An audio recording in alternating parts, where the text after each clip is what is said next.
Hey guys, tonight we begin with something very relatable: sleep, or more accurately how people once prepared for it, how they moved through their nights, and how the very idea of nighttime meant something entirely different to those who came before us. So before you get comfortable, take a moment to like the video and subscribe, but only if you genuinely enjoy what I do here, and let me know in the comments where you're tuning in from and what time it is for you. It's always fascinating to see who's joining us from around the world. Now dim the lights, maybe turn on a fan for that soft background hum, and let's ease into tonight's journey together. Tonight, we're not in a castle, not in some smoky medieval village, but in something far newer and yet already gone. New York City at the turn of the 20th century. A city still finding its rhythm. The skyscraper is an infant, the subway barely a rumor in the ground, and the air smells faintly of coal smoke, horse sweat, and the sour steam from manhole covers. It's a smell that would cling to your clothes the way the wind clings to your skin. The streets are never truly dark, not in this part of town. There are gas lamps flickering with the soft hiss of flame,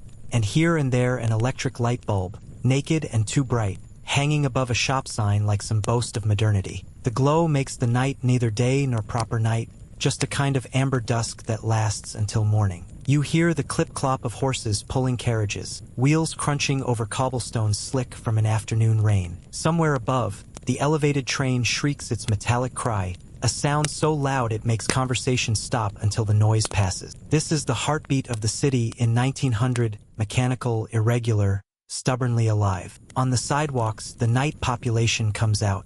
Men in long overcoats, collars turned up against the wind off the river. Women in heavy skirts that sweep the grit of the street into their hems. And newsboys, always newsboys, hawking late editions in voices already half hoarse from the day. Their extra isn't about the news. It's just a rhythm of survival. There's an odd stillness between the clamor. You notice it when you stand still on a side street. You hear the hum of the city, the distant piano from a saloon, the creak of wooden signs swinging above doorways, the faint sound of a phonograph spilling tinny music through an open window. These are private noises escaping into public space, giving you the sense you're eavesdropping on an entire city without meaning to. It's a city in transition. Gaslights alongside electric lamps. Carriages sharing the road with the first rattling automobiles, their engines coughing like they're not quite convinced they belong here. Old and new layered together so tightly that the seams show everywhere you look. And in all of this, you're just walking, slow,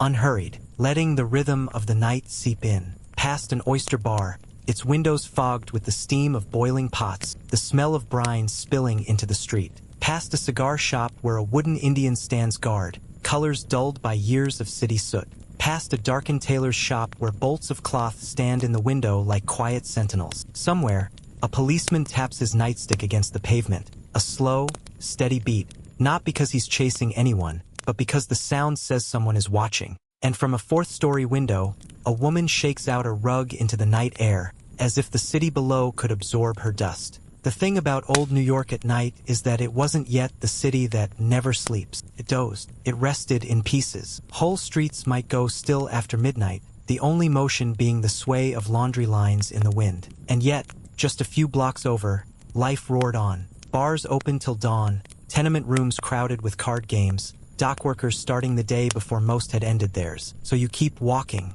and the night, like the city, folds itself around you. If you were to step out into the streets of New York City in the year 1898, you would find yourself surrounded by a symphony of noises that make the modern city sound like a tranquil library in comparison. Horseshoes clink against cobblestones, their rhythmic clatter interrupted by the sudden bark of a street vendor hawking oysters from a pushcart.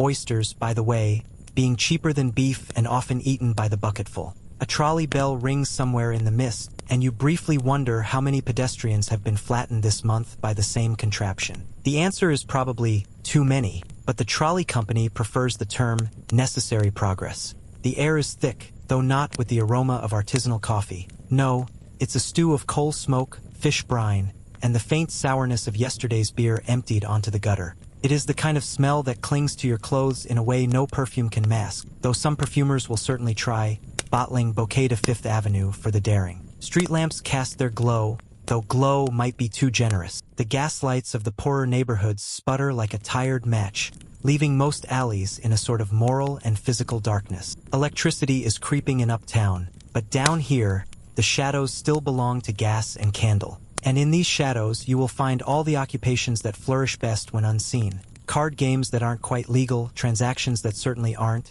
and the occasional rat-baiting competition in the basement of a tavern. Women in elaborate hats sweep past you, their feathered creations sometimes so large they require a tilt of the head to pass through a doorway. The fashion-conscious gentleman wears his bowler or Homburg pulled low, a thick mustache lending him the air of someone who either works in finance or spends his afternoons pretending to. The working classes are dressed more plainly. Wool trousers, sturdy boots, and whatever shirt hasn't yet frayed at the elbows. Laundry day is a luxury when the Hudson's water freezes in winter. Streetcars rattle by, some pulled by horses and others powered by the electric lines overhead. The transition between the two systems is far from graceful. Some cars sputter to a halt mid-route, leaving passengers to mutter curses and walk the rest of the way. Crossing the street is a test of both courage and luck. Horse-drawn drays, bicycles, and automobiles, a rare but growing menace, all converging in a ballet that is only loosely choreographed. On the Bowery, you might stumble upon a dime museum, advertising wonders like the two-headed calf or the man who eats rocks. For the price of a nickel, you can be both amazed and vaguely disappointed. Elsewhere, vaudeville theaters promise an evening of refined entertainment, which often turns out to be a blend of juggling, bawdy jokes, and sentimental ballads sung just off-key enough to be memorable. Food vendors keep the city running as much as any mayor could. On one corner, a pretzel man twists dough into the same shape he has for decades. On another, an Italian immigrant sells roasted chestnuts, the scent curling upward into the cold night. And then there are the oyster sellers, tough men with strong knives and the ability to open a shell faster than you can blink. They work until the piles of shells reach their knees, turning the sidewalks into slippery hazards that the city will not clean until someone slips in a truly undignified manner. If you wander farther uptown, the tone changes. Gaslights give way to the steady glow of electric bulbs, and the avenues are lined with brownstones whose curtains are drawn against the night. Here, wealth expresses itself in silence. The streets are wide, the carriages polished, and the only noise is the click of hooves on stone. Gentlemen in evening wear escort ladies to late-night suppers after the opera, while servants hurry home with parcels under their arms. But even uptown, the city does not sleep entirely. Newspapers are printed through the small hours, the presses thundering out headlines about strikes, scandals, and society weddings. Milkmen set out before dawn, their wagons jingling with glass bottles. Policemen walk their beats, swinging batons and trying to ignore the occasional shadowy figure slipping into a side alley. In the tenement districts, the night air carries the muffled sound of babies crying, couples arguing in half a dozen languages, and the slow drip of water from a leaky pipe somewhere above your head. Privacy is a theory here. Walls are thin, and secrets are kept more by mutual exhaustion than by design. Families of 6 or 8 share 2 rooms, heating them with a coal stove whose fire must be coaxed back to life each morning. If you are looking for sleep, the city will not grant it easily. The whistles of steamships on the river, the late return of revelers from saloons, the rattling of a wagon over loose stones, all are reminders that New York is alive in every hour, with or without your consent. And yet, there is a strange comfort in it, the knowledge that you are part of something vast, something that refuses to pause simply because the clock says it should. And as you drift toward the edges of the city, the ferry slips of the East River, the sparsely lit roads leading north, you feel the hum quiet just enough for the stars to peek through. A lone lamplighter makes his rounds, touching each post with his pole, unaware that he is among the last of his kind. Soon, even this small ritual will belong to memory. But tonight, the gaslights still burn, the horses still clop, and the air still tastes faintly of salt and coal smoke. Old New York is wide awake, and it has no intention of letting you go to bed just yet. By the time the sun dipped behind the jagged silhouettes of warehouses and church steeples, New York began its other life. The city had always been noisy, but under gaslight it became a strange blend of shadow and spectacle. The streets glowed in pockets, each lamp a small island of flickering yellow, its glass shades smeared with soot from 100 prior nights. Men in long coats and women in shawls passed in and out of these halos like actors stepping from darkness into a stage set, then vanishing again into the black. The lamps hissed faintly, a reminder that someone,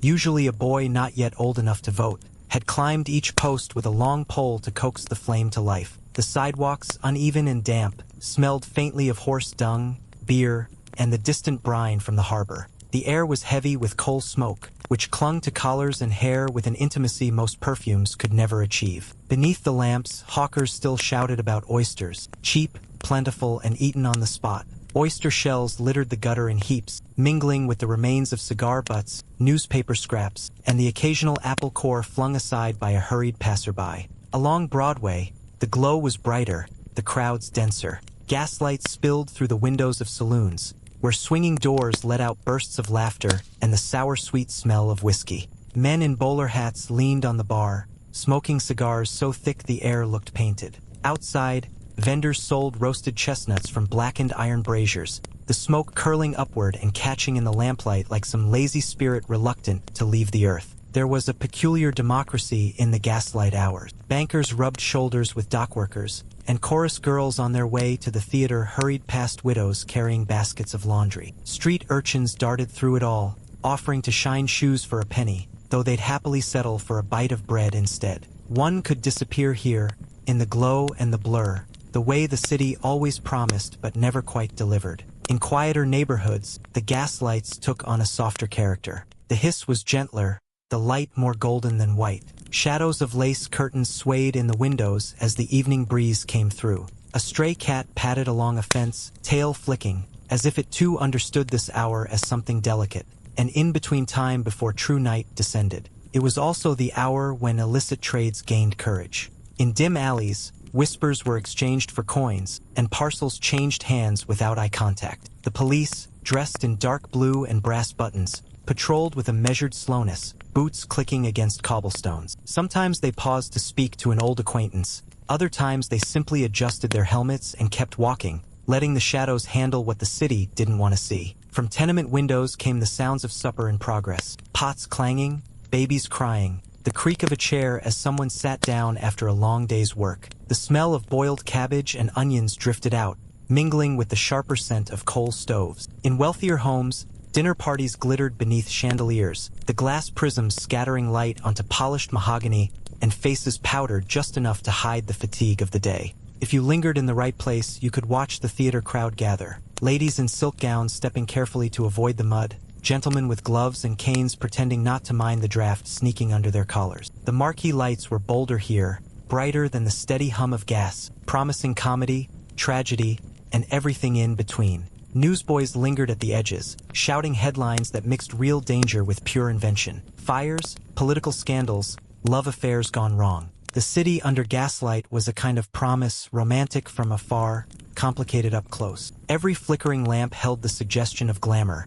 but just beyond its glow the shadows carried secrets, dirt, and the knowledge that morning would come too soon. And so New York, for a few hours each night, existed in this dreamlike suspension. Hissing lamps, polished shoes, oyster shells in the gutter, and the restless hum of a city that never truly slept. By the time the hands on the clock brushed past 11, the city had thinned just enough for another set of inhabitants to take ownership of the streets. The respectable folk, those with parlors, regular hours, and a moral obligation to be seen at church on Sunday, were slipping indoors. Curtains closed, locks turned, lamps snuffed. But for the markets, the night was still a young and willing accomplice. Down by the wharves, the midnight markets bloomed under a patchwork of weak lamplight and stronger moon. These were not the polite stalls of daytime commerce with neat rows of apples or modest wedges of cheese. This was a rougher trade. Barrels of fish straight from the harbor, their silver scales catching the light like coins. Baskets of wilted greens sold for a fraction of their morning price. Bread so stale it could double as a weapon, sold to men who didn't mind soaking it in broth to make it edible again. Here the merchants spoke less and weighed more, the rhythm of the work set by the scrape of a scales hook and the slap of a coin on the table. Bargains were struck with a nod or a grunt, and no one asked where a thing had come from if it was cheap enough to carry home. Rats darted between crates with the ease of regular customers, pausing only when a stray cat lunged from the shadows. Street vendors thrived in these hours, too. Some sold hot coffee from battered tin urns, the liquid so bitter it could strip paint, yet gratefully swallowed by bleary-eyed porters and night watchmen. Others offered fried eels, roasted peanuts, or hunks of meat pie wrapped in yesterday's newsprint. The air carried a strange bouquet, fish and coal smoke, burnt sugar and frying oil, the metallic tang of the river drifting in on the wind. Not all goods were honest goods. Some tables bore watches with serial numbers mysteriously filed off, bolts of cloth that may or may not have fallen from a delivery cart, and boots with soles repaired so many times they were more patchwork than leather. Buyers came with quick eyes and quicker hands, folding their purchases into pockets and disappearing before questions could be asked. The personalities here were as much a part of the market as the goods themselves. There was the onion seller, who bellowed every price as though daring anyone to contradict him. The eel woman, whose stall smelled like an invitation and a warning at the same time. The man who carved roasted chestnuts with a knife that looked far too sharp for such a soft task, peeling each one with the kind of solemn care usually reserved for baptisms. Children worked the edges, shoeless, quick, always watching. Some offered to carry parcels for a penny. Others simply stood near the fruit sellers, waiting for an apple to roll astray. Now and then they disappeared into a crowd, only to emerge with a heel of bread or a pocket full of nuts pilfered in the general confusion. No one seemed too bothered. Hunger was a known guest in these streets, and most of the night's regulars had met it face to face. The market was not without its moments of beauty. In the right corner,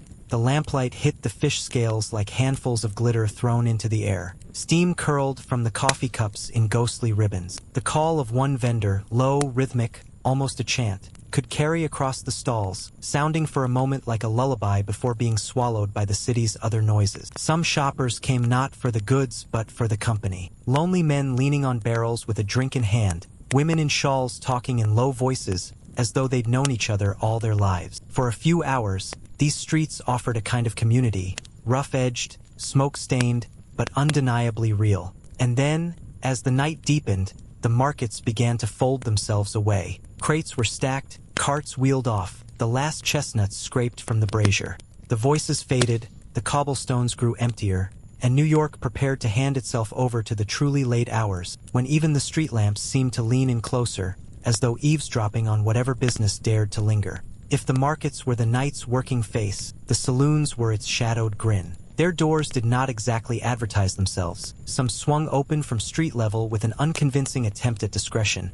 Others hid behind unmarked stairwells or in the rear of grocery shops whose official business hours had long ended. To the untrained eye, these places could be invisible. To those who knew, the warm spill of light on the sidewalk or the faint hum of a piano behind a wall was invitation enough. Inside, the air was heavy with the kind of smoke that seemed older than the room itself. Tobacco, coal, and something sweeter, maybe pipeweed, maybe the perfume of the women leaning against the bar. Lamps were shaded low, not for atmosphere, but to hide the cracks in the plaster and the occasional water stain creeping down from the ceiling. Shadows were generous here, making even the most down-at-heel customer look respectable enough from a certain angle. The drinks ranged from legitimate whiskey to liquids that had never been anywhere near a distillery, served in cloudy glasses with a slap on the counter. The beer was flat, the gin occasionally dangerous, but few complained. These were places where the point was less about the drink and more about who you were drinking with and who might be listening.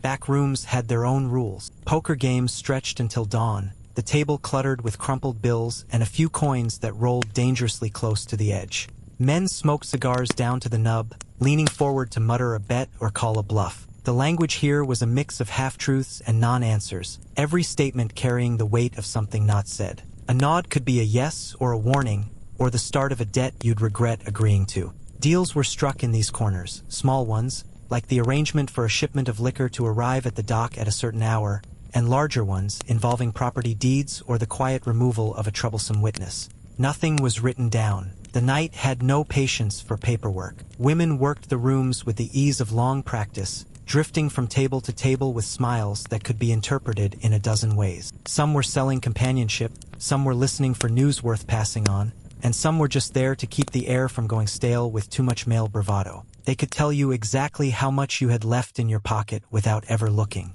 Music came and went, sometimes from a hired pianist hammering away at a tune too cheerful for the hour, other times from a fiddler in the corner who seemed to be playing only for himself. The songs bent and warped around the noise of conversation, the clink of glass, the shuffle of feet. A melody might start hopeful and end in something slower, as if it had gotten tired halfway through and decided to sit down. Fights were inevitable. A muttered insult, a disputed card, a misunderstanding over a woman's attention. It didn't take much. Chairs scraped back, bottles tipped, and before long the night was punctuated with the thud of fists or the crash of a table leg snapping. But just as quickly order returned. Blood was wiped away. The The losers were dragged to the door, and the game continued. Outside, the street seemed quieter, but it was a deceptive calm. Somewhere in the dark, a figure would slip away from the saloon door and into the waiting night, carrying with them a fresh secret, a promise, or a grudge. The city was good at absorbing these small disturbances, folding them into its larger hum. And for those still inside,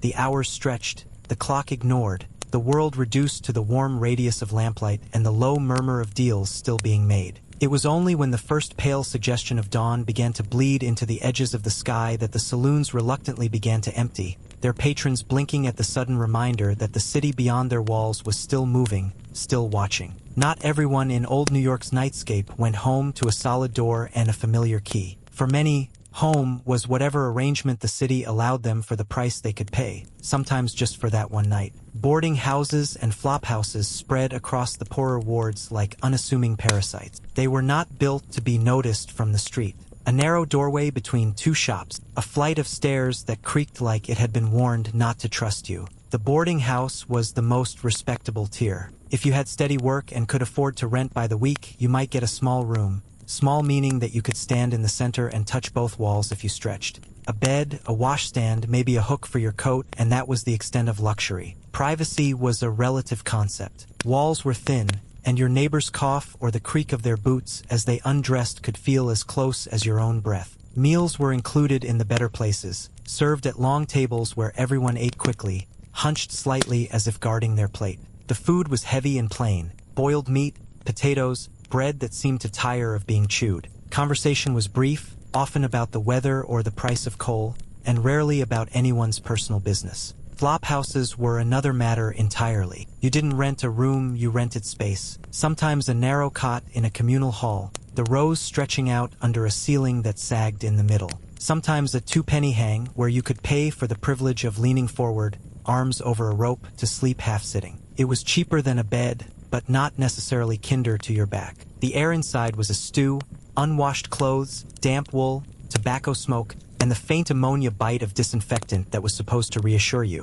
Men and women alike lay fully dressed, boots still on, eyes half open in the way of people who have learned not to truly sleep in public. The snoring of one was the lullaby of another. Some nights, beds were not an option at all. You found warmth where you could, in the corner of an all-night coffee stand, on the bench of a ferry that wouldn't depart until morning, or pressed against the steam grates above the underground pipes. The police, depending on their mood, might chase you along or look the other way. They knew the city didn't stop producing people with nowhere to go. And yet, for all their thin blankets and stale air, these places had their own fragile ecosystem. A regular could tell you who snored loudest, who might try to pick your pocket, and who would share a cigarette without asking for anything in return. News traveled faster here than in the morning papers, about work, about strikes, about the latest fire down by the docks. When the first dull light of morning slid between the cracks in the curtains, or through the spaces where curtains should have been, there was no lingering. Beds turned over quickly. New bodies came in from the cold as the old ones filed out, shuffling back toward the day's work or the day's search for it. The city never promised to cradle anyone. At best, it offered you a corner for the night, a place where you could stretch out just long enough to forget how temporary it was. And by the time you remembered, the street was already waiting for you again. The rivers were New York's veins, dark, slow-moving, and pulsing with the restless movement of goods and people long after most of the city had pulled its shutters tight. By day, the docks were loud, tangled places, ships unloading barrels, bales, and crates, stevedores shouting, carts rattling toward warehouses. But at night, the tone shifted. The East River and the Hudson became long, breathing mirrors. Oil-slick surfaces caught the reflection of gas lamps and scattered them like coins that refused to be fished out. Fog gathered in slow folds, moving as if it had an agenda of its own, sliding between masts, curling over ropes, swallowing the edges of piers. From a distance, a ferry might look less like a vessel and more like a floating ember. The men who worked the waterfront at night moved in shadows by habit. Night watchmen patrolled with lanterns that cast circles too small to comfort anyone, the light catching on the wet planks. Sometimes, the sound of footsteps wasn't a watchman at all but a longshoreman hoping to load an extra crate for himself, or the muffled shuffle of someone who had nowhere else to sleep and thought the dock might be overlooked until morning. Steam ferries kept running at odd hours, carrying night workers, lovers who missed their earlier trip home, or drifters who paid the fare simply to stay in motion. The slow churn of the paddle wheels, the sigh of steam venting into the cold air, and the faint vibration of the deck underfoot created a rhythm that could coax even the most restless mind toward drowsiness. The smell along the water was a layered thing: salt, coal smoke, tar, and the faint sweetness of rotting wood. Somewhere downriver, a tug would call out with its whistle, a sound both mournful and strangely steadying. The city's inland streets might have been clattering with carriage wheels or the late laughter of saloons, but here, the noise was wider, slower, like a heartbeat stretched thin. Some parts of the riverfront were notorious after dark, pockets where the police rarely walked alone, and where unlit corners were left to those who preferred not to be noticed. Gambling dens operated behind bolted doors, and certain taverns could be found only by the smell of their stew or the faint notes of a fiddle that somehow reached through the fog. The danger wasn't constant, but it was never absent, and yet there was a strange beauty to it. A lone ship moored for the night could look almost delicate in its stillness, its rigging outlined against a sky where the stars had to fight their way past city smoke. The slap of the tide against the pilings was the kind of repetitive sound that could loosen the tightness in your chest if you stood there long enough. By the early hours, before the sun began to show its hand, the riverfront would shift again. Workers would reappear in numbers, the watchman's steps growing more purposeful, the ferries taking on more passengers. The spell of the night, the fog, the half-heard voices, the gentle rhythm of the water, would dissolve into the blunt pace of the day. But if you were lucky enough to walk there in the hours between midnight and dawn,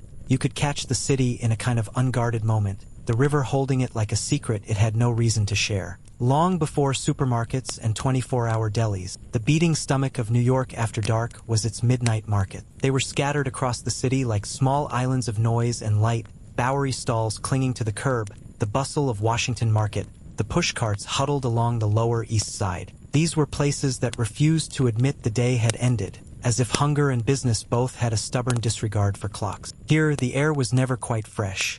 It was a broth of frying meat, damp vegetables, the metallic tang of fish, and the occasional sweet curl of roasting chestnuts. Oil lamps and early electric bulbs threw pale halos onto heaps of cabbages and barrels of oysters, catching the eyes of vendors who had already been awake for too long. Buyers moved through the narrow aisles with the caution of people navigating someone else's dream. Night shift workers stopped in on their way home, pockets still smelling of the docks or the foundry. A few socialites, overdressed and faintly tipsy, wandered in for the novelty of it, their silk gloves brushing against crates of potatoes. They were greeted politely, but the regulars knew they were just passing through, like tourists in a country where you had to bargain in whispers and coins. Fishmongers worked barehanded, their sleeves rolled past the elbow, sliding silver-scaled bodies onto weighing pans. The clink of brass weights punctuated the constant murmur. Butchers swung cleavers with the measured rhythm of people who could do it blindfolded. Street hawkers sang out the virtues of their fruit or pies with a kind of hoarse pride,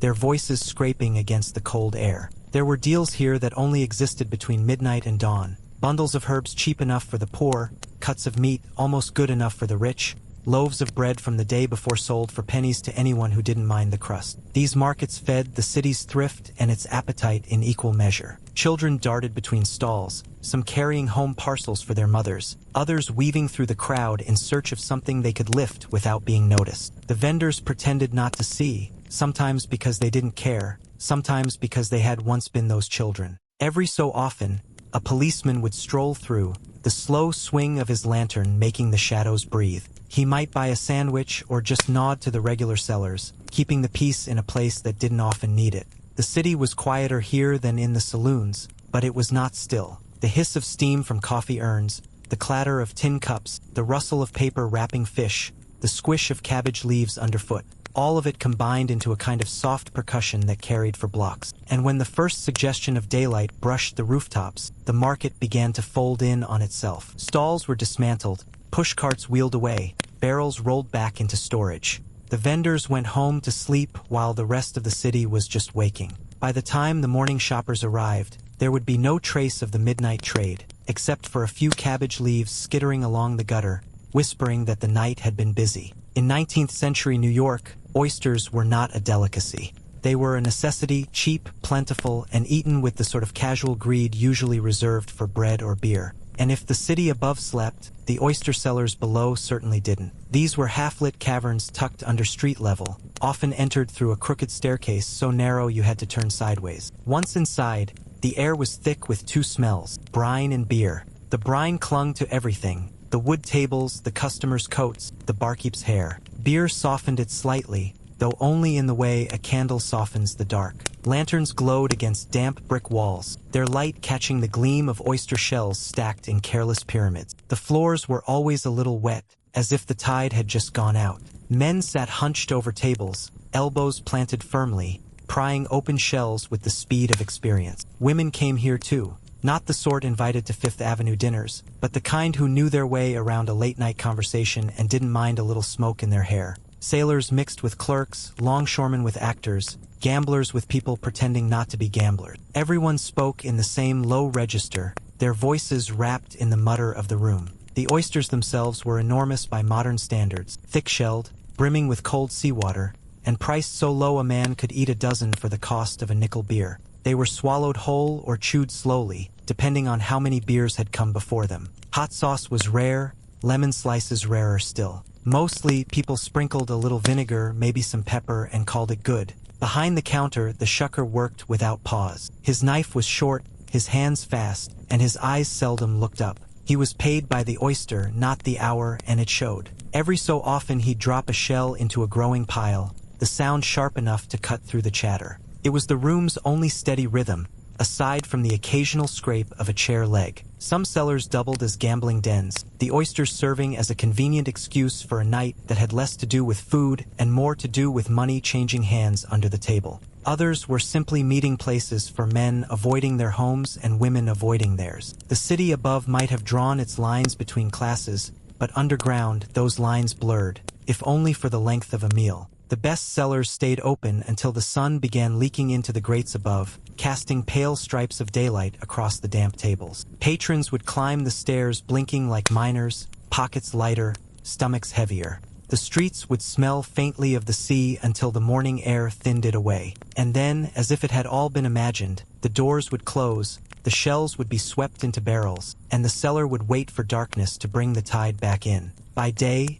New York's horse-drawn streetcars clattered along the rails in a kind of restless hurry. But at night, when the city thinned and the gas lamps cast their yellow pools of light across slick cobblestones, the streetcars moved differently, slower, quieter, like they too were half asleep. The horses wore blankets against the cold, steam curling from their nostrils as they stood in the lamplight between trips. The car itself was a narrow wooden box with benches along the sides, the floor always dusted with a thin layer of straw to soften the ride. The driver perched outside, hunched in his heavy coat, hands on the reins. Inside, the conductor moved with the slow authority of someone who'd been awake far too many hours. The passengers were not the ones you'd find during daylight. There were no prim shoppers clutching hatboxes or businessmen in stiff collars. The midnight streetcar carried the city's shadows. Bakers heading to their ovens, night watchmen heading home from their posts, delivery boys curled into their coats, messengers still running errands for someone who wouldn't think of going to bed before dawn. And then there were the others, the ones who simply liked being in motion at odd hours. Artists heading back from a smoky cafe in Greenwich Village. Musicians with violin cases balanced on their knees. Lovers sitting shoulder to shoulder, speaking in low tones between the bumps of the tracks. The ride was not smooth. The iron wheels rattled along the rails, every joint in the track sending a small shiver through the benches. Outside the windows, gaslights winked past, their light pooling briefly on the glass before sliding away. Occasionally, the car would pass a lone pedestrian, his boots loud against the stones, his figure shrinking into the dark as the horses pulled on. Sometimes, a streetcar would stop for no visible reason. The driver would climb down, check a harness, adjust a strap, murmur something to the horses. No one complained. The city at night had no schedule worth keeping. The horses would start again, hooves ringing against the street, sparks flashing where the wheels met the rails. The fare was small, the warmth worth more. The windows fogged from the passenger's breath, blurring the shapes of buildings outside. Even the clatter of hooves grew rhythmic, almost soothing. Some riders closed their eyes,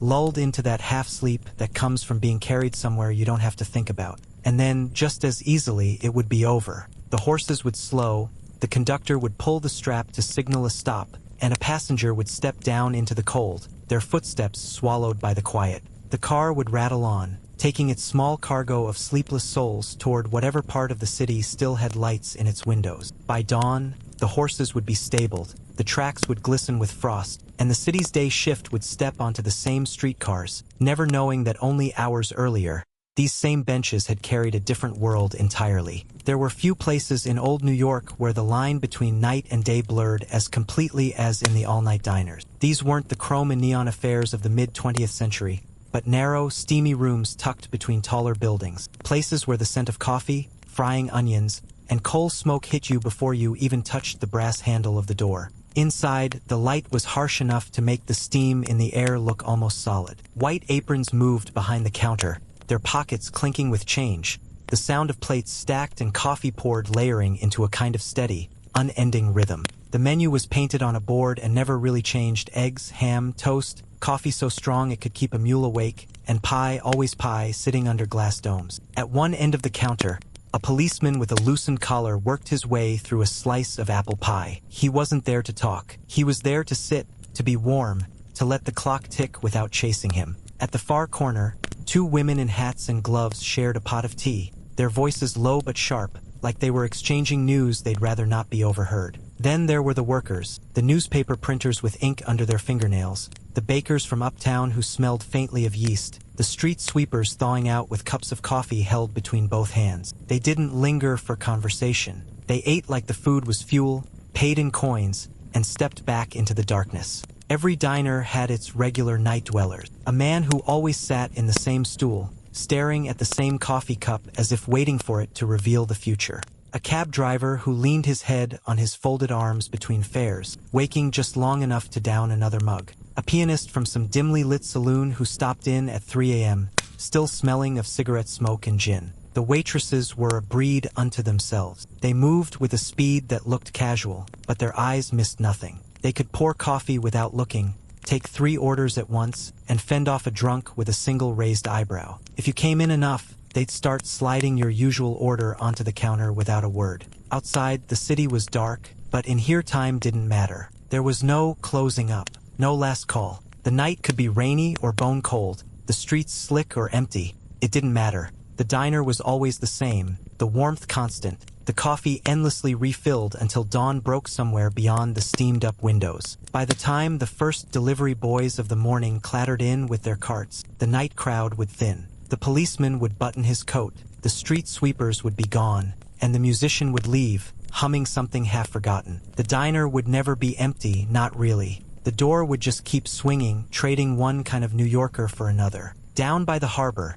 the city's restless heartbeat slowed, but it never stopped. The air was different here, thick with the smell of salt water, fish, and coal smoke. Gas lamps stood like sentinels along the piers, their light falling in weak golden pools on wet planks slick with seawater and oil. Somewhere out in the darkness, the low, mournful horn of a ship cut through the stillness, vibrating in your chest before it dissolved into the night. The masts of tall ships stood like skeletal fingers against the sky, rigging creaking softly as they swayed in the gentle current. Every so often, a wave would slap against the pilings with a hollow, rhythmic sound, as if the river itself was keeping time. Small fishing boats bobbed lazily, tethered to the dock by ropes frayed from years of wear. There were still people here even at this hour. Longshoremen in heavy coats moved crates from one place to another, the scrape of wood on wood breaking the silence. The smell of tar mixed with the faint, metallic tang of blood from the day's catch. You might pass a man in a bowler hat waiting near the gangway, smoking a cigarette down to the nub,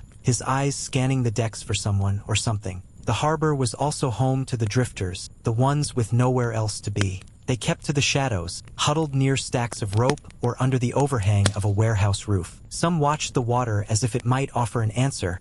Others kept their gaze fixed on the city lights beyond the docks. Now and then, a ferry would arrive from Staten Island or Jersey, its hull groaning as it met the pier. Men in flat caps would spill out, carrying parcels under their arms, their boots thumping on the boards. Some were heading home, some to work. Night and day blurred easily in the harbor. A few passengers lingered, leaning against the rail to take in the skyline, where the silhouettes of rooftops and smokestacks loomed against the faint glow of a gaslit city. If you stood still long enough, you could hear snippets of languages from across the world. Italian, Irish, German, Yiddish, voices blending into a hum that told you this was where lives collided. New York wasn't just a city, it was a port, a point of arrival and departure. Every crate, every passenger, every tide brought something new.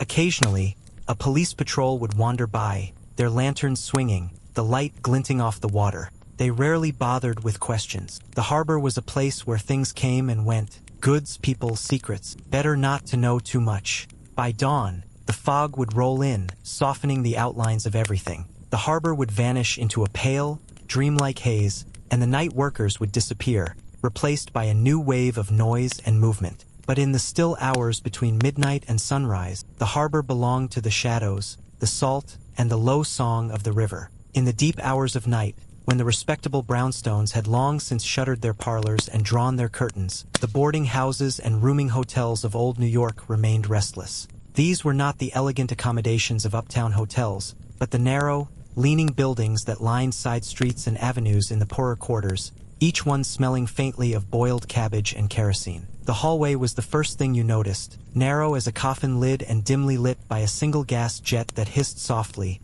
its flame flickering against wallpaper stained a dozen shades of brown. You could hear footsteps above, below, beside you. The walls were thin, the floors loose, and the whole building seemed to creak and shift with the smallest movement, as if the place itself were awake. A night clerk sat behind a high wooden desk in the front hall, his chair tilted back, a newspaper folded open on his lap. He rarely looked up unless you were late paying your rent. Behind him, a set of pigeonhole mail slots held a few envelopes, most unclaimed. The smell here was a mixture of damp wool, pipe smoke, and the faint medicinal tang of liniment. Up the stairs, always up because the cheapest rooms were at the top, you found a hallway lined with identical doors, each with a number painted in peeling gold. Behind every door was a life, compressed into a space no bigger than a pantry. An iron bed with a sagging mattress, a chipped wash basin on a stand, a single chair, and, if you were lucky, a small table beneath the window. The wallpaper was faded and watermarked, curling at the edges. The sound of someone coughing drifted through the thin plaster, followed by the faint creak of bed springs. Rooming hotels were full of people in transit,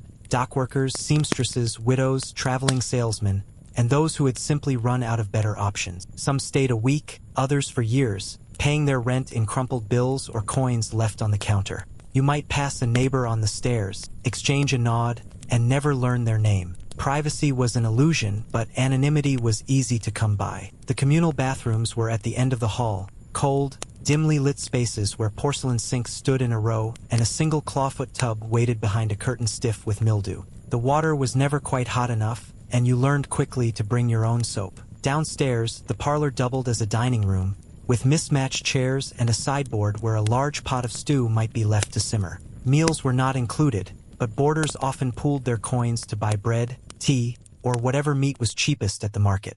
The smell of cooking would drift up the stairwell, mingling with the scent of burning coal. At night, when the city outside had softened into a hush, the boarding house was still a place of low, constant sound. Someone humming a tune in the next room, a baby crying 3 doors down, boots thumping up the stairs long past midnight, the faint jingle of coins being counted behind a locked door. It wasn't glamorous, and it wasn't comfortable. But for many, it was the only foothold they had in the city. A narrow room, a place to hang your coat, and a key that didn't quite fit the lock. And when the wind rattled the window panes and the pipes groaned like an old ship at sea, you wrapped the thin blanket tighter around yourself, listened to the muffled city below, and told yourself it was, for now, home. Past midnight, when the street lamps cast their pale cones of light on the wet pavement, New York's night people found their way to the all-night diners and coffee stands. They were not the sleek chrome affairs of later decades, but narrow counters with steam curling up from dented metal urns,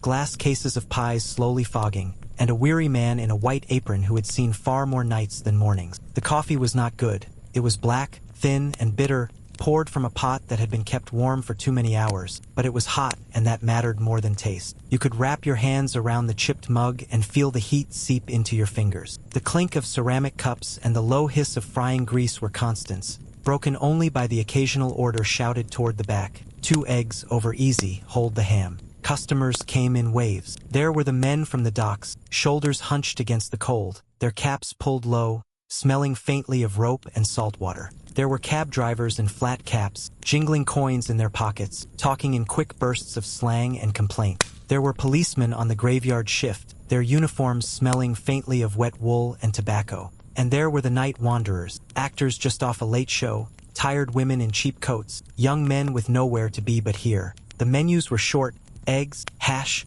pie, coffee, maybe stew if the pot was still going. Prices were low enough that you could sit a long while without ordering much, and many did. The diner was a refuge as much as a place to eat. For walls, a counter to lean on, a space where no one asked too many questions. In the smaller hours, when the streets were nearly empty and the air seemed to hold its breath, coffee stands still did a slow trade. They were little more than wooden booths or carts with lanterns hung from hooks, steam rising from tin pots, the vendor bundled in layers. For a penny or two you could get a paper cup of coffee, hot chestnuts in a cone of newspaper, or a slab of bread spread with butter. These stands often served the last stragglers from saloons, men heading home from night work, or couples who didn't want to end their evening just yet.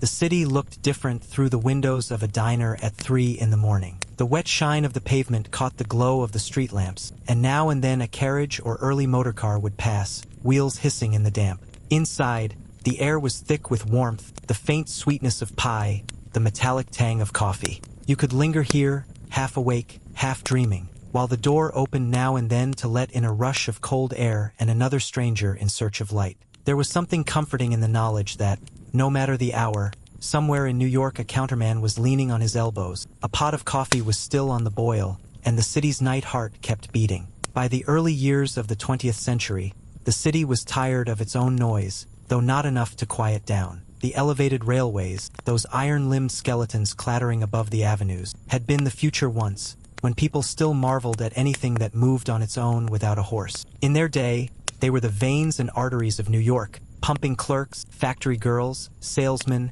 and loafers from one end of Manhattan to the other, all to the same metallic heartbeat. But progress is fickle, and by now the L was considered an eyesore, a noisy relic that cast shadows where sunlight had once freely fallen. The old tracks trembled as the trains passed, and so did the buildings beside them. Tenants could tell you the exact time by the way their window panes rattled in sympathy with the timetable. It was a constant shiver, the city's own involuntary twitch. But progress demanded it go underground, where it could at least rattle unseen. The subways were smoother, faster, and, most importantly, invisible to the city's increasingly self-conscious gaze. Still, there was something almost melancholy about the dismantling of the L. As the crews took apart the rivets and beams, it was like watching a circus tent come down, removing not just a structure, but a whole way of moving through the world. People stood on sidewalks to watch the work, craning their necks upward, as if the skeleton might draw one last breath before collapsing. And in a way, it did.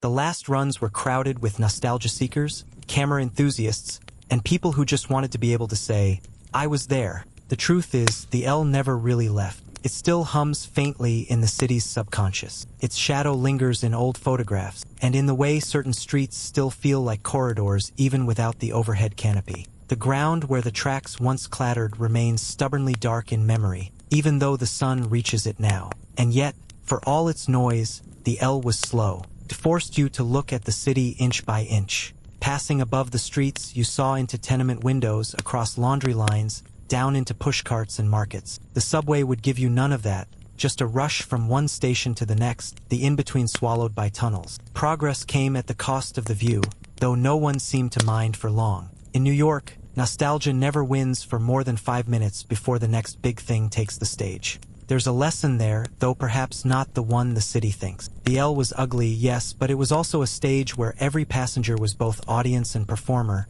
looking out at the streets while the streets looked back. It was one of the few places in New York where you could be still while everything moved, and that's a rare luxury in a place that measures its value in speed. When the last beams came down, they were hauled away like bones. Some were melted for scrap, others quietly buried in municipal storage. A few were repurposed, holding up buildings that would never guess their supports once carried trains over 3rd Avenue. If you walk those streets today, you'd never know what was missing, unless you knew exactly where to look and what to listen for in the silence. Even silence has a sound in New York. In the absence of the L's scream, the city merely filled in the gaps with other noises. More automobiles, more streetcars, more of everything that moves and honks. It's not quieter now, just differently loud. The loss of the L also meant the loss of a certain intimacy between neighborhoods. The elevated ran like a spine down the island, each vertebra a station that connected people in ways the subway couldn't replicate. Riding above the city, you could feel it stretch and compress under you. In the tunnels, you simply vanished from one point and appeared at another,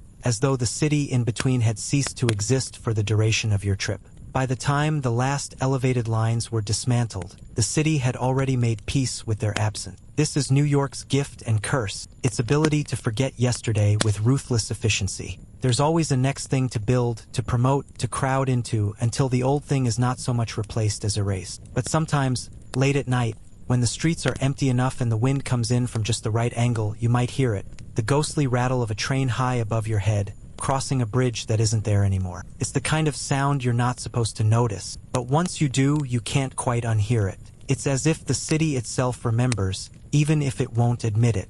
The L had been loud, inconvenient, and undeniably alive, and New York, for all its ambition, still hasn't figured out how to replace that kind of heartbeat. And so the L lives on, not in steel or smoke, but in the stories told by people old enough to remember when you could fly through the city streets without leaving the ground. A strange, noisy dream that ran on rails, vanished into the shadows, and left behind an emptiness you can still feel if you stand on the right corner at the right time of night. Before neon turned the city into a restless electric aquarium, New York's nights belonged to the slow flicker of gaslight. The street lamps then were not the indifferent, sterile LEDs of today, but living flames, small, trembling hearts inside glass globes, fed by hidden veins that ran under the cobblestones. They burned with a kind of modesty, casting light that was more suggestion than certainty. You didn't see everything by gaslight. You saw enough. Lamplighters came at dusk, moving from post to post with the quiet authority of priests tending to an altar.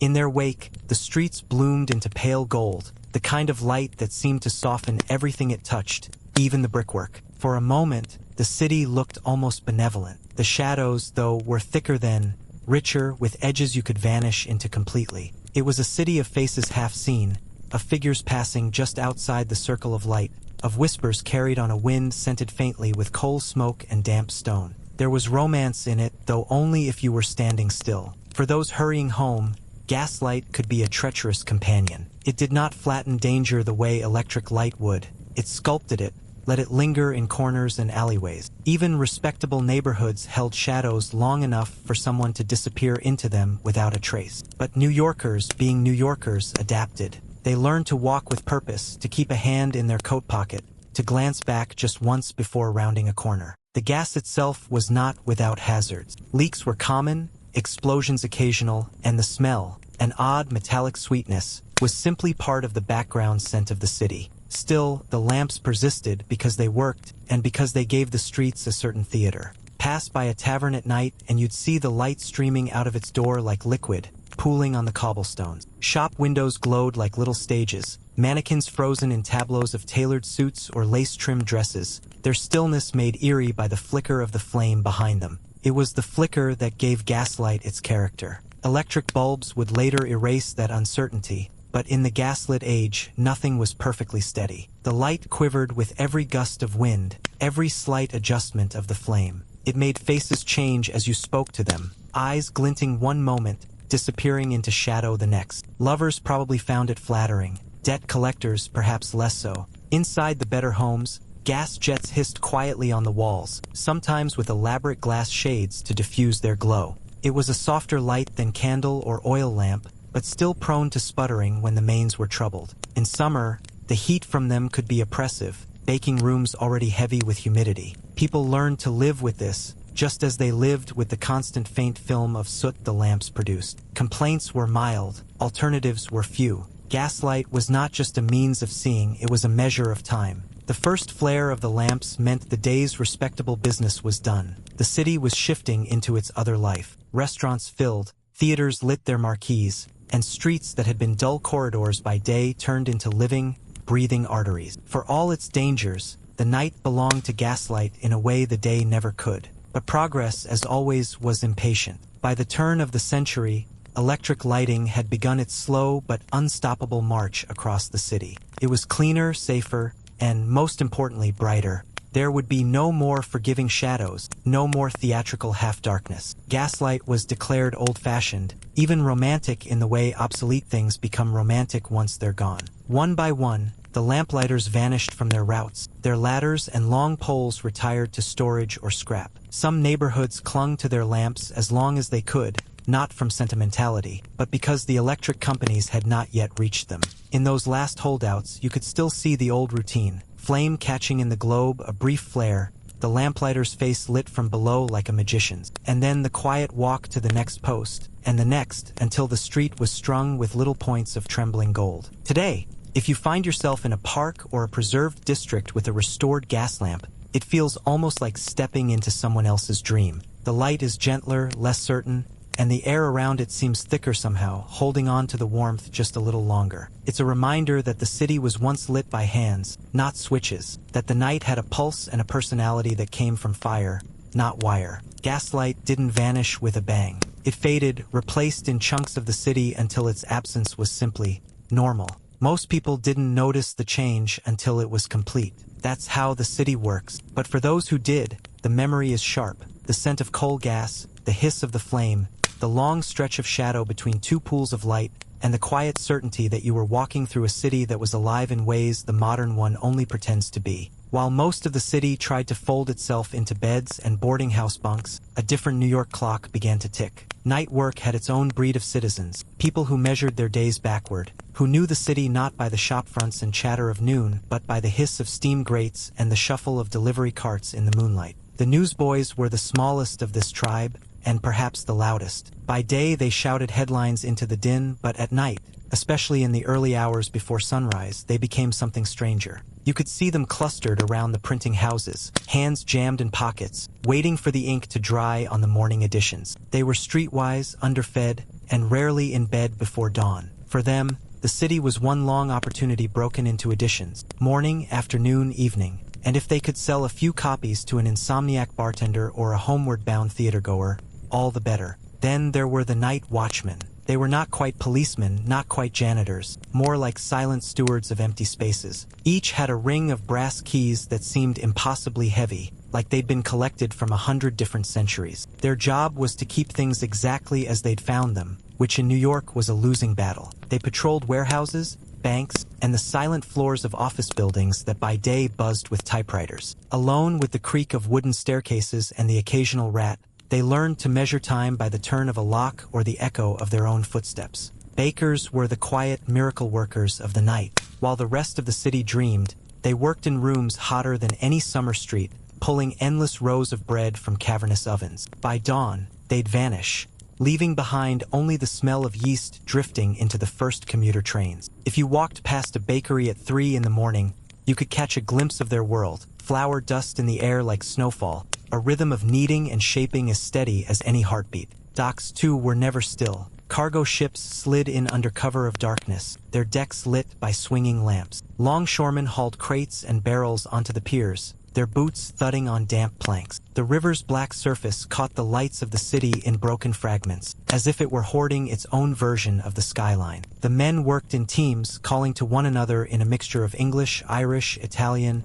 and a half-dozen other tongues. By morning, the ships would be lighter, the warehouses fuller, and the men gone to bed just as the city was waking. Theater people, actors, stagehands, musicians were a breed apart. For them, night was the only time worth being awake. After the curtain fell, they spilled into the streets in a swirl of grease paint and leftover applause, heading for taverns that didn't mind keeping the lamps burning past closing time. These were the last glowing outposts before the darkness settled fully, where gossip and cheap whiskey kept the cold at bay. Even the street cleaners, those quiet custodians, played their part in the nocturnal symphony. They moved in slow lines, scraping and sweeping with a kind of weary dignity. By morning, their work would be undone by another day's worth of horses, carts, and human carelessness. But for a few hours, the streets gleamed under the lamplight, as if the city were trying on respectability just to see how it looked. In all this, there was a kind of unspoken fraternity. Night workers recognized one another by the way they carried themselves, by the direction they were walking when everyone else was going the other way.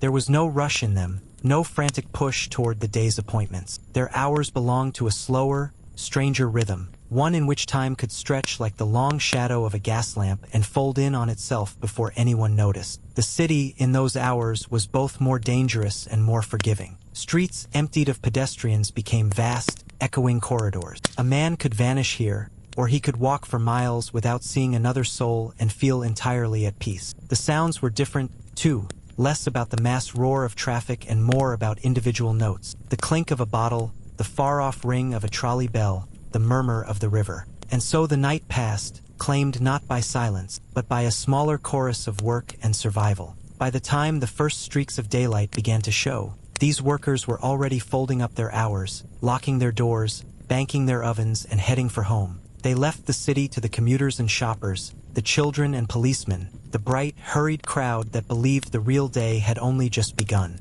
But the night crew knew better. The city's truest self lived between dusk and dawn, in the hours when its heartbeat slowed just enough for you to hear it. For a city that prides itself on never sleeping, it has always been equally proud of never stopping eating. In the gaslit and moon-shadowed hours, New York's stomach still grumbled, and whole industries existed to answer it. The day might belong to respectable dining rooms with tablecloths and polite conversation, but the night had its own menu, one built for speed, grease, and the company of strangers you'd never see in daylight. The oyster cellars were the oldest of these haunts, descendants of the colonial days when the harbor still offered up its bounty without a fight. By the 19th century, they had burrowed deep beneath the streets, small chambers lit by lamps so low they seemed designed to make the shells glisten. The smell was briny, metallic, and faintly alcoholic, because no one came here for oysters alone. Ale flowed in mugs that sweated in the lamplight, and men in damp coats hunched over tables, eating quickly and talking in the clipped, careful way of people who had business that wasn't meant for eavesdropping. Above ground, the all-night lunch counters held their own kind of theater. Behind the counter, the cook worked in perpetual motion, flipping eggs, pouring coffee, slicing pie, while a rotating cast of customers drifted in and out. There were night shift workers on their lunch, drunkards in the slow process of sobering up,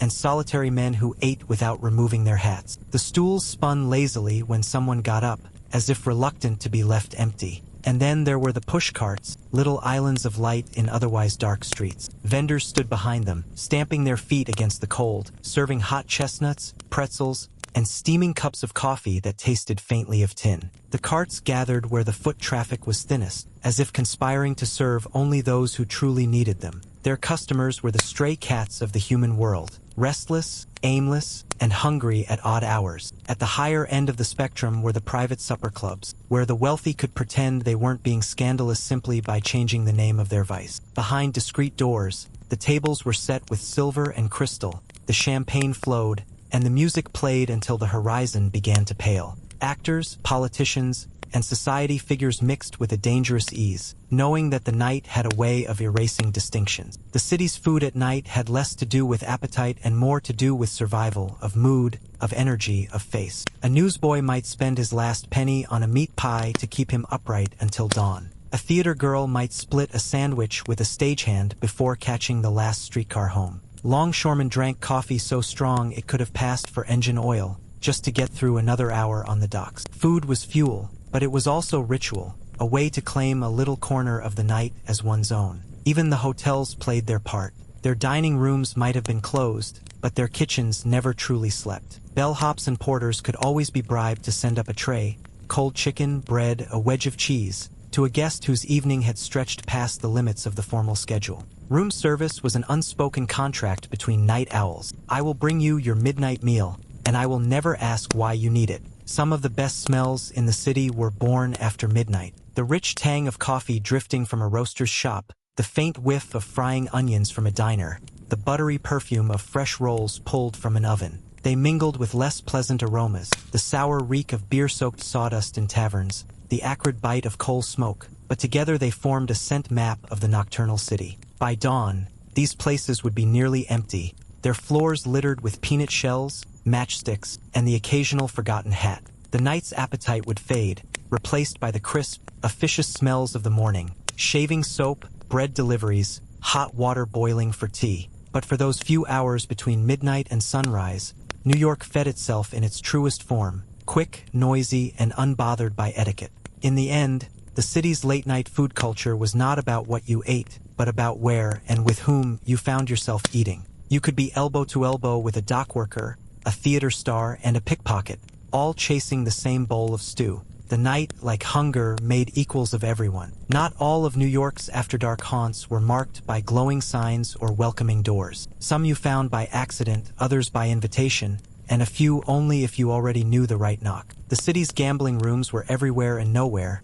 hidden in the back of cigar shops, upstairs from boarding houses, or behind the unmarked door of what looked like a shuttered tailor's. They were less about glamour and more about endurance. A haze of tobacco smoke, the steady slap of cards on worn felt, the occasional metallic clink of coins changing hands. In these rooms, time bent. A man could enter at 11 and emerge at 4 without realizing the hours had gone, stepping into streets emptied of all but the most determined straggler. Money came and went with equal speed, though the house always seemed to end up slightly richer. Regulars knew the unspoken rules. Don't stare too long at anyone's hand, don't ask too many questions, and never, under any circumstances, win too much too quickly. Elsewhere, the music halls offered a more public kind of sin. By day, they were respectable enough. Printed programs, ushers in uniform, audiences who clapped politely at the right moments. But at night, the air thickened with perfume and brandy, the jokes grew sharper, and the music looser.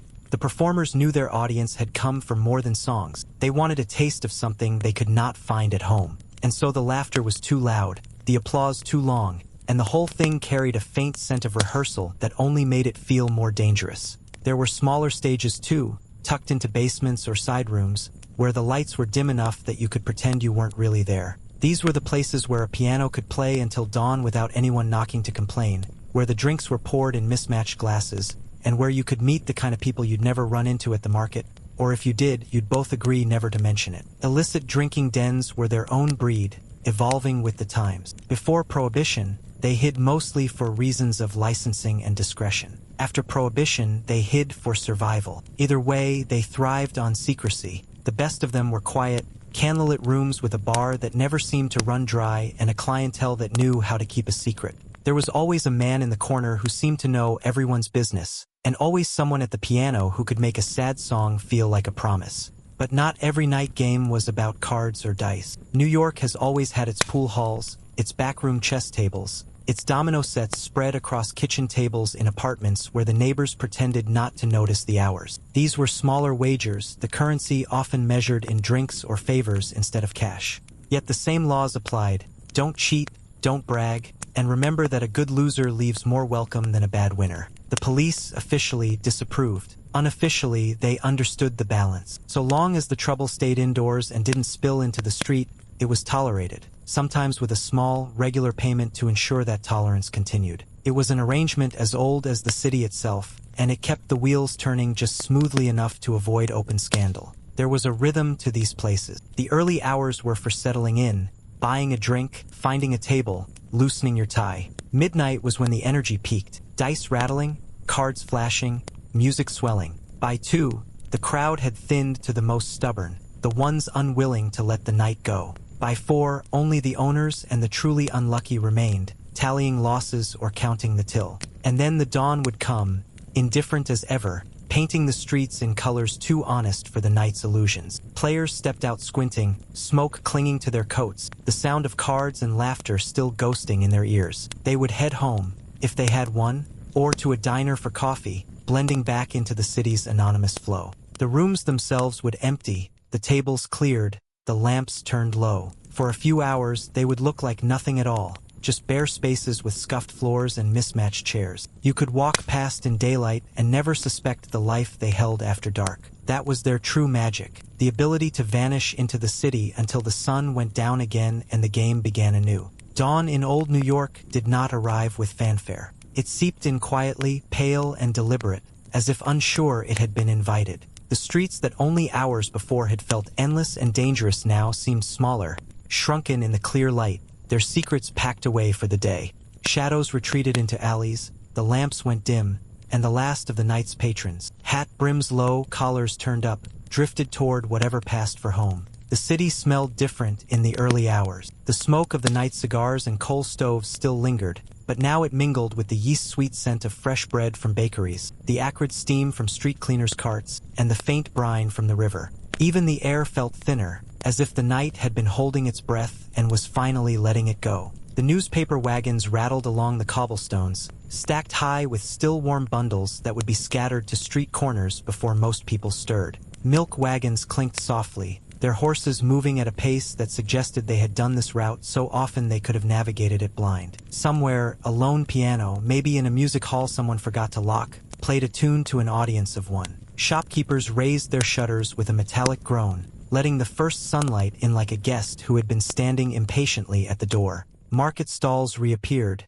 as if they had simply gone into hiding overnight. The pushcart vendors began their slow migration to the busy streets, their wheels squeaking in the damp morning air. Not everyone welcomed the day. For those who had spent the night awake, dawn could feel like an intrusion, too bright, too honest. The faces that had been softened by gaslight and cigarette haze now appeared uncomfortably clear. There were lines where the night had been smooth, and eyes that looked older than they had in the dark. The city is kinder at night. Morning has no such inclination. Yet there was a strange comfort in the daily reset. The river glinted in the new light, the gulls began their ceaseless arguments, and the clamor of the waking city built slowly, layer upon layer, until the night's silence was completely erased. By mid-morning, it would be as if nothing had happened. No whispered deals in the back rooms, no clandestine meetings in cellar bars, no dice rattling in smoky apartments. The city would wear its daylight face again, busy, loud, respectable.